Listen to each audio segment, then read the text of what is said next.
ثم جعلناک علی شریعۃ من الامر، اے نبی علیہ السلام بنی اسرائیل کے بعد ہم نے آپ کو ایک پختہ دین کے اوپر حکم دے کر بھیجا، فاتبعها، تو اے نبی آپ اس کی پیروی کریں شریعت کی جو ہم نے آپ پہ نازل کی ہے، ولا تتبع اهواء الذین لا يعلمون، اور اے نبی صلی اللہ علیہ وآلہ وسلم جو لوگ اپنی خواہشات کی پیروی کر رہے ہیں آپ نے ان کے پیچھے نہیں چلنا، آپ نے اللہ کی وحی کے پیچھے چلنا ہے۔ نبی کو بھی حکم ہے کہ انہوں نے اللہ کی وحی کے پیچھے چلنا ہے، تو باقی کس کھاتے میں؟ قرآن میں 3 دفعہ یہ آیت آئی ہے، سورہ یونس میں، سورۃ الانعام کے اندر، سورہ الزمر کے اندر۔ قل انی اخاف ان عصیت ربی عذاب یوم عظیم، اے نبی تم فرماؤ کہ مجھے تو خود ڈر ہے اس بات کا کہ اگر میں نے بھی اللہ کی نافرمانی کی تو بڑے دن کا عذاب مجھے بھی آ پکڑے گا۔ کس نے؟ نبی صلی اللہ علیہ وسلم۔ یہ باتیں اس لیے کہلوائی گئی، حالانکہ نبی علیہ السلام تو اللہ کے محبوب ہیں، صرف اس لیے کہلوائی گئی کہ تاکہ بعد میں کوئی بندہ تکبر کے ساتھ معاملات کو کلیم نہ کرنا شروع کر دے کہ جی یہ بزرگوں تو نماز کی ضرورت ہی نہیں، اللہ تک پہنچ چکے نا۔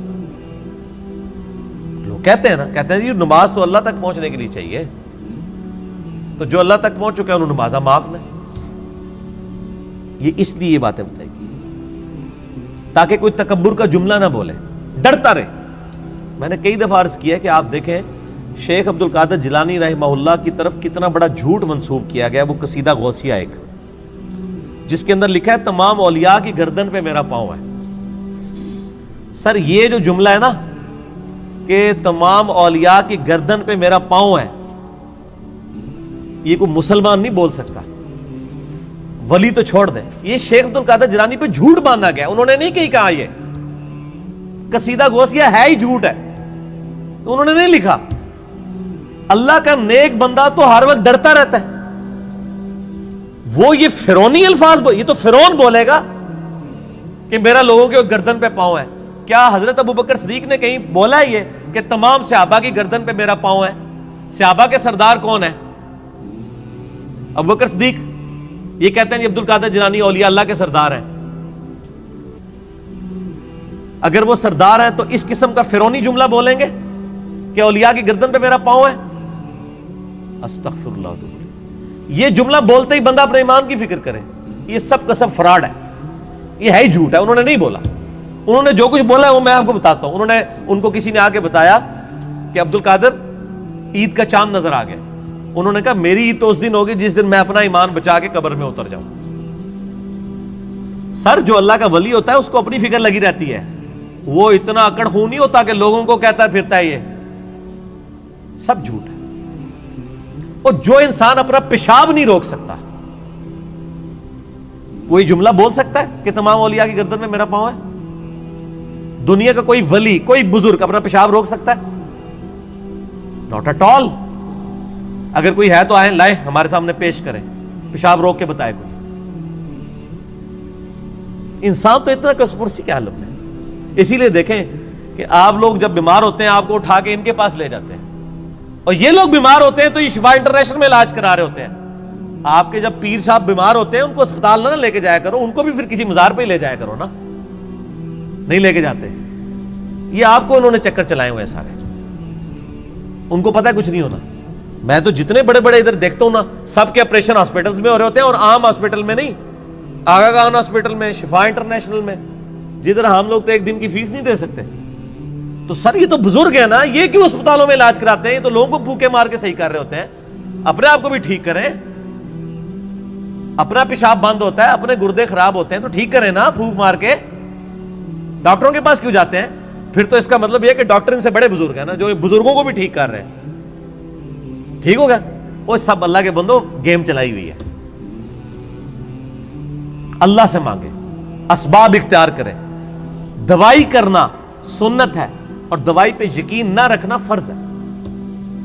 اسباب آپ نے اختیار کرنے ہیں۔ پانی کے بغیر پیاس نہیں بجھے گی، یہ سبب ہے، لیکن پانی پینے کے بعد بھی کوئی گارنٹی نہیں کسی کی پیاس بجھ جائے۔ گنہگار بندے کی موت کا وقت قریب آتا ہے نا، تو روایتوں میں آتا ہے کہ اسے اگر سمندروں کا پانی بھی پلا دیا جائے نا، اس کی پیاس نہیں بجھے گی۔ جب اللہ ہی نے پیاس نہیں بجھنے دینی تو سبب یہی اختیار کریں گے، لیکن نظر مسبب الاسباب پہ۔ اللہ اکبر. انہم لن یغنوا عنک من اللہ شیئا، یہ لوگ اللہ کے مقابلے پر اے نبی علیہ السلام آپ کو کچھ فائدہ نہیں پہنچا سکتے. وَإِنَّ الظَّالِمِينَ بَعْضُهُمْ أَوْلِيَاءُ بَعْضٍ، اور ظالم لوگ بعض کے دوست ہیں. وَاللَّهُ وَلِيُّ الْمُتَّقِينَ، جبکہ اللہ جو ہے وہ پرہیزگاروں کا دوست ہے. جس طرح کافر ایک دوسرے کو سپورٹ کرتے ہیں، اللہ تعالیٰ بھی اپنے بندوں کو سپورٹ کرتا ہے. لیکن وہ اللہ کا بندہ بنے، فرعون نہ بنے. اللہ کا بندہ کون ہوتا ہے؟ جو لوگوں کو اللہ کے ساتھ جوڑتا ہے، جو اپنے ساتھ جوڑے، اپنی عبادت کروائے، اپنے سامنے جھکوائے، اپنے پاؤں چموائے. وہ تو اپنی عزت کروا رہا ہے. ترمذی میں حدیث ہے، انس بن مالک کہتے ہیں کہ نبی علیہ السلام کے استقبال میں ہم کھڑے نہیں ہوتے تھے، کیونکہ آپ نے منع کیا تھا. اب ہم اس کو برا سمجھتے تھے. ہزاروں صحابہ کی موجودگی میں نبی علیہ السلام تشریف لاتے تھے، آپ کے استقبال میں کوئی نہیں کھڑا ہوتا تھا. یہاں ایک چھوٹا سا یعنی لوگوں کا بنایا ہوا بزرگ جو لوگوں کے نذرانے پہ اپنی گاڑی چلا رہا ہوتا ہے، لوگوں کے نذرانے پہ اس کی گزر بسر ہو رہی ہوتی ہے، وہ کسی مسجد میں چلا جائے، لوگ کھڑے ہو کے نعرے مارنا شروع کر دیتے ہیں. اور کدھر نعرے مارے ہوتے ہیں؟ مسجد میں. گھر اللہ کا ہے اور تعظیم کس کی ہو رہی ہے؟ اس مخلوق کی جو وہ نعرہ مارنے والوں کے چندے پہ چل رہی ہے.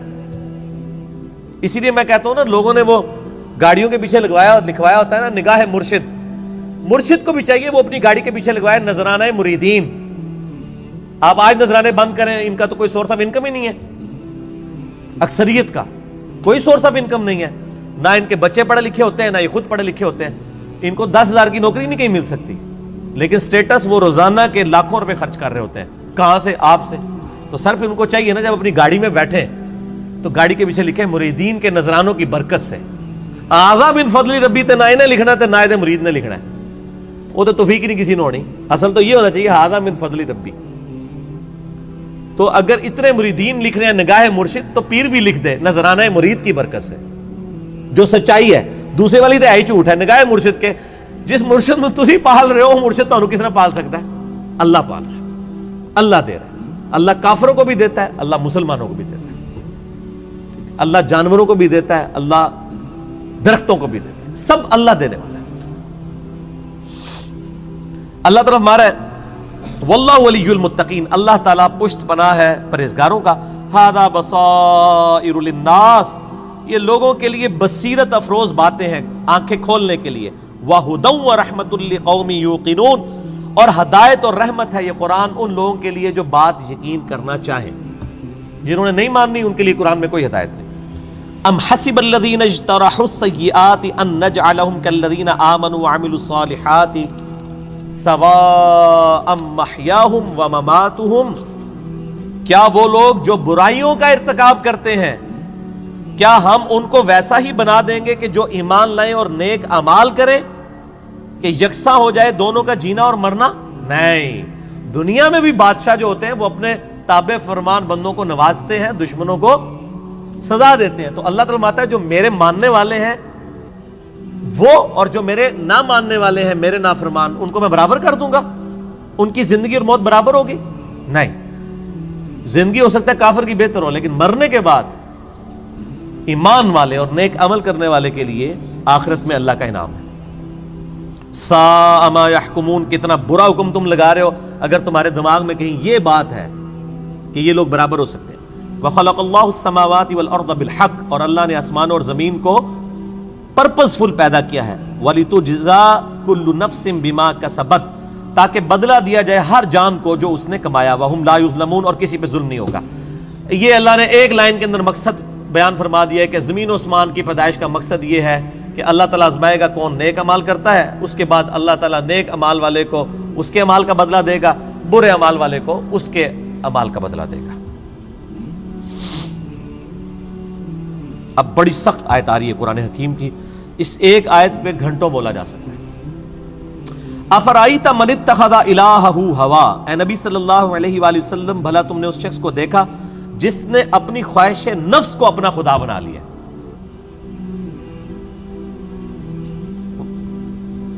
وَأَضَلَّهُ اللَّهُ عَلَىٰ عِلْمٍ، اور اللہ نے اس کے علم کے باوجود اسے گمراہ کر دیا.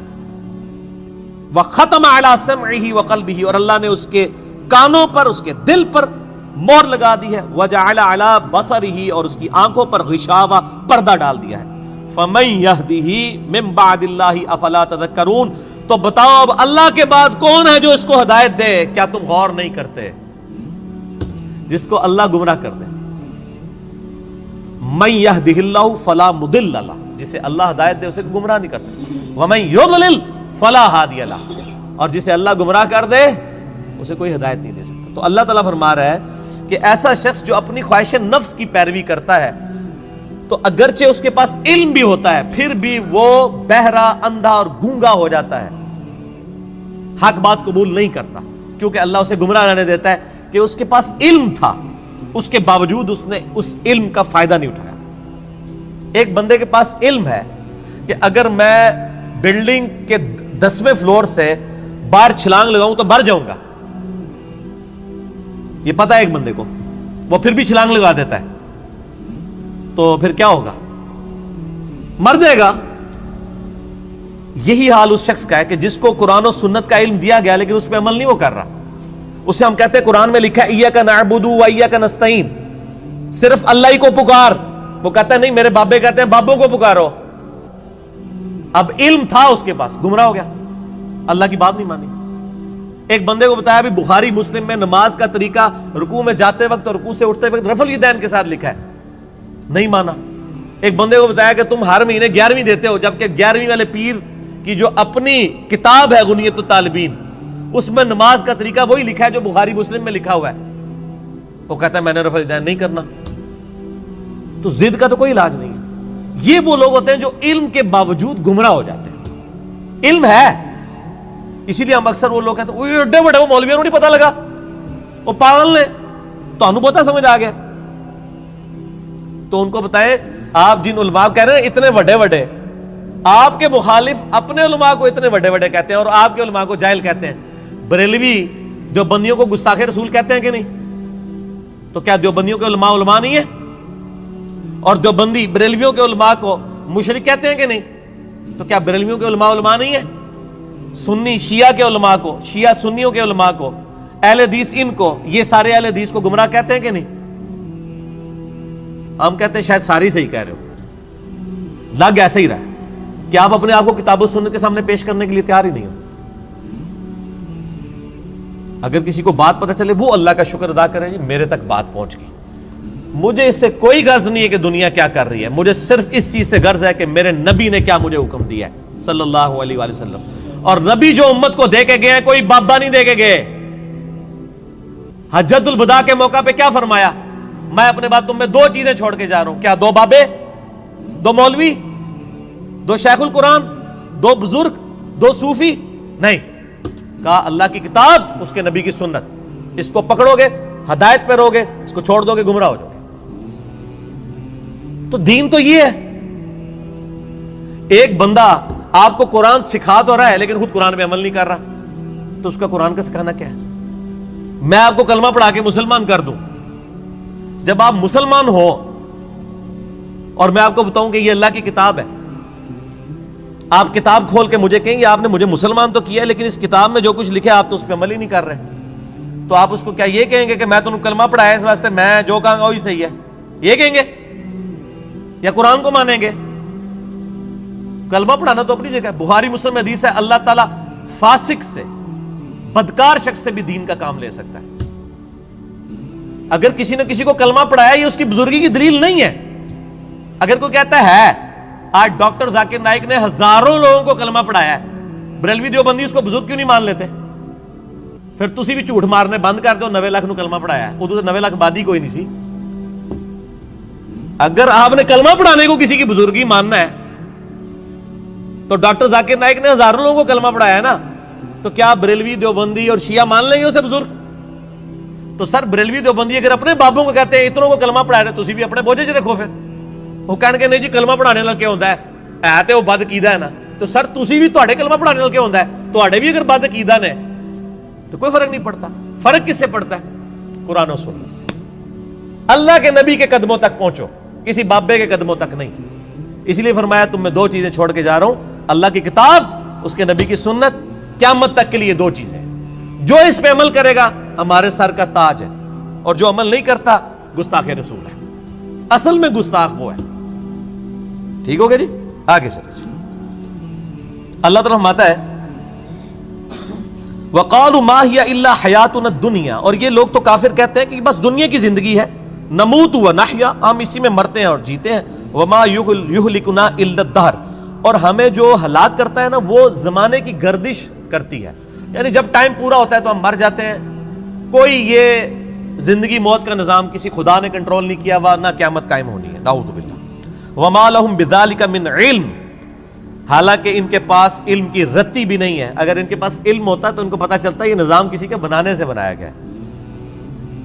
اِنْهُمْ إِلَّا يَظُنُّونَ، بس یہ اٹکل پچو چلا رہے ہیں۔ وَإِذَا تُتْلَىٰ عَلَيْهِمْ آيَاتُنَا، جب ان پہ ہماری آیات پڑھی جاتی ہیں، بینات، روشن آیات، مَا كَانَ حُجَّتُهُمْ، تو یہ کوئی اور حجت نہیں کرتے سوائے ایک حجت کے، إِلَّا أَنْ قَالُوا ائْتُوا بِآبَائِنَا إِن كُنتُمْ صَادِقِينَ، یہ کہتے ہیں اگر تم سچے ہو تو ہمارے مرے ہوئے باپ دادا کو زندہ کر کے لے آؤ، ہمارے باپ دادا قبروں سے نکل کے یہ بات ہمیں کہیں کہ نبی اللہ کا نبی ہے، تب مانیں گے، قرآن کو ہم نے نہیں ماننا۔ یہ کافروں کی دلیل تھی، اور یہ ساری کافروں والی روش آج بھی جاری ہے۔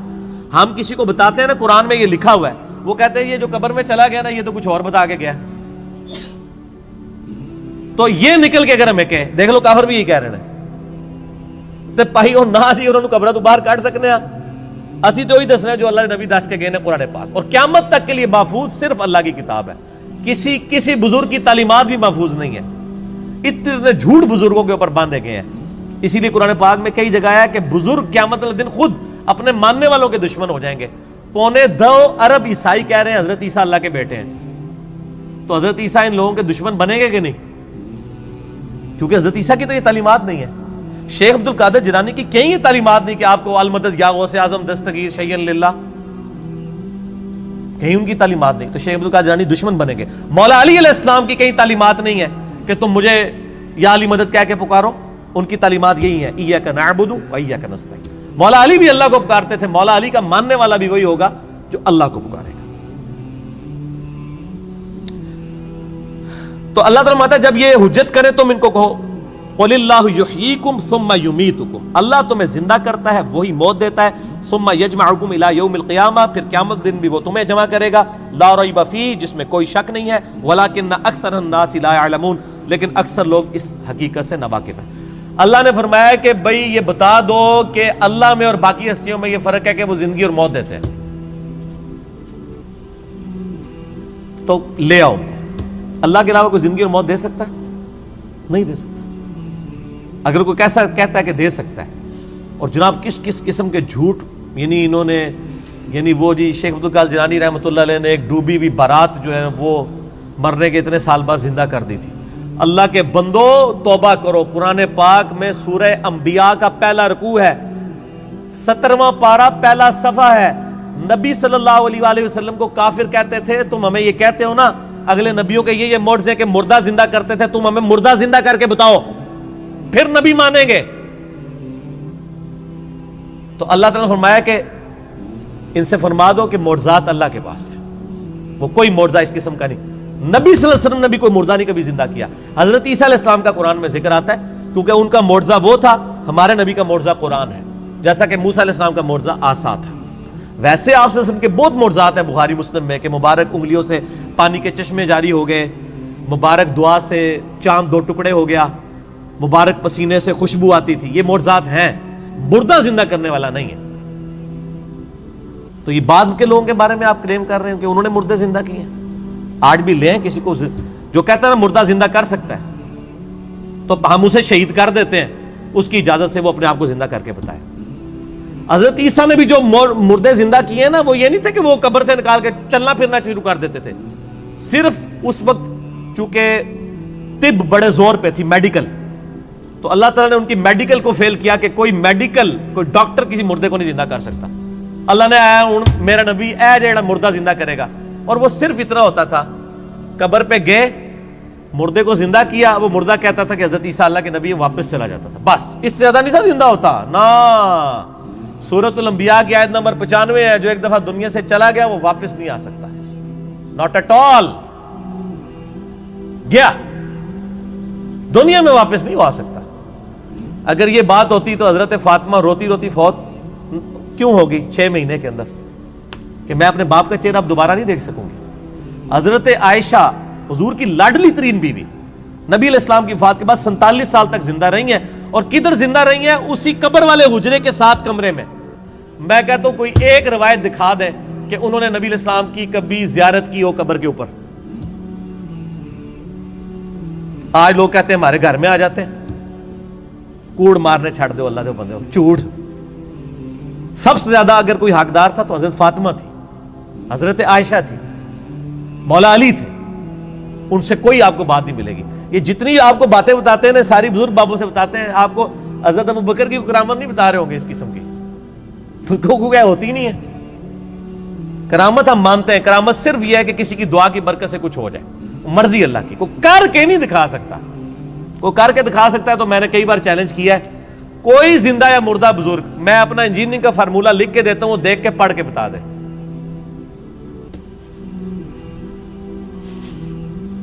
وہ جن کو چیلنج دے رہے ہوتے ہیں وہ کہتے ہیں نہیں یار نہیں پڑھ سکتے ہو. اللہ تو پڑھ سکتا ہے نا, میں اگر کوئی فارمولہ لکھوں اللہ تو پڑھ سکتا ہے نا. اگر آپ مانتے ہیں کہ اللہ ان کو پڑھاتا ہے, اللہ ان کو سب کچھ اللہ دیتا ہے, تو پڑھن نہ پھر.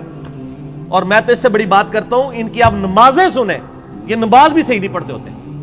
میں نے کئی لوگوں کی نمازیں سنی ہیں, نماز غلط پڑھ رہے ہوتے ہیں. ایو النبیوں کو میں نے بتایا نا, ادھر ایک بہت بڑے پیر صاحب تھے جیل میں نام نہیں لیتا. ایک دن میں نے ان کی نماز سنی, ہم وہ بھی شغل ملے میں بیٹھ گئے نماز سنانے کے لیے. نماز میں پڑھ رہے السلام علیکہ ایھا النبیو. مرید ہزاروں ہیں جن کو انہوں نے جنت میں لے کے جانا ہے, نماز ایھا النبیو 25-30 بندوں کی موجودگی میں. اور بھی بڑی غلطی تھی, یہ موٹی سی مجھے یاد رہ گئی. میں کہ یہ کیا پڑھ رہے ہیں؟ وہ بچپن سے نماز یاد کی تھی, اسی طرح چل رہی تھی.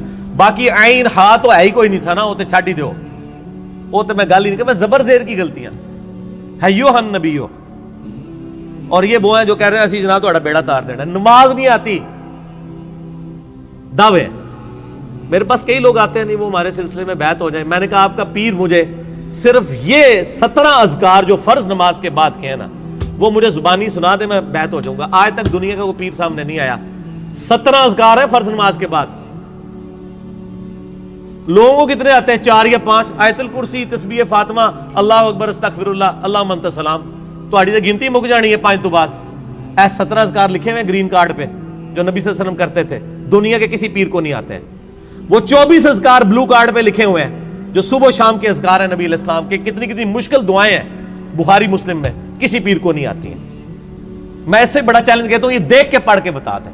یہ اتنی مشکل عربی ہے کہ جس نے پہلی دفعہ پڑھی ہو وہ اس کو ایک دفعہ پڑھ کے صحیح پڑھ ہی نہیں سکتا. ابھی تک تو سارے فیل ہوئے ہیں. تو پھر یہ کہنا کہ ہم لوگوں کو نبی علیہ السلام تک پہنچاتے ہو, تسی آپ تک پہنچے کوئی نہیں ہوئے اللہ دے بندے ہو. نبی علیہ السلام تک وہ پہنچا ہوا ہے جو نبی علیہ السلام کے طریقے پہ ہے, جو آپ نے فرمایا ہے, جو آپ نے وظیفے بتائے ہیں. باقی تو آپ کے خود ساختہ چیزیں ہیں, وہ جس طرح ہندوؤں کے ماننے والے اپنے کو کرتے ہیں, آپ کے ماننے والے آپ کو سکھا رہے ہیں. نبی علیہ السلام کے ساتھ کوئی تعلق نہیں ہے. نبی صلی اللہ علیہ وسلم جو کچھ دے کے گئے وہ یہ موجود ہے اس میں, وہ اس قرآن کے اندر ہے. باقی سب کچھ آپ کے بابوں نے آپ کو دیا ہے, اس کا دین سے کوئی تعلق نہیں. ٹھیک ہو گیا جی. اور ویسے بابوں کے اوپر کوئی ناراض بھی نہیں ہونا چاہیے, کیونکہ سارے ایک دوسرے کے بابوں کو نہیں مانتے. جب سارے ایک دوسرے کو نہیں مان رہے ہیں تو ہم کہہ رہے ہیں سارے ٹھیک کہہ رہے ہو, کسی کے بھی نہ مانو, ایک بندے کو اپنا امام بناؤ. امام اعظم محمد رسول اللہ صلی اللہ علیہ وآلہ وسلم صلاۃ تسلیما کثیرا کثیرا. ٹھیک ہو گیا.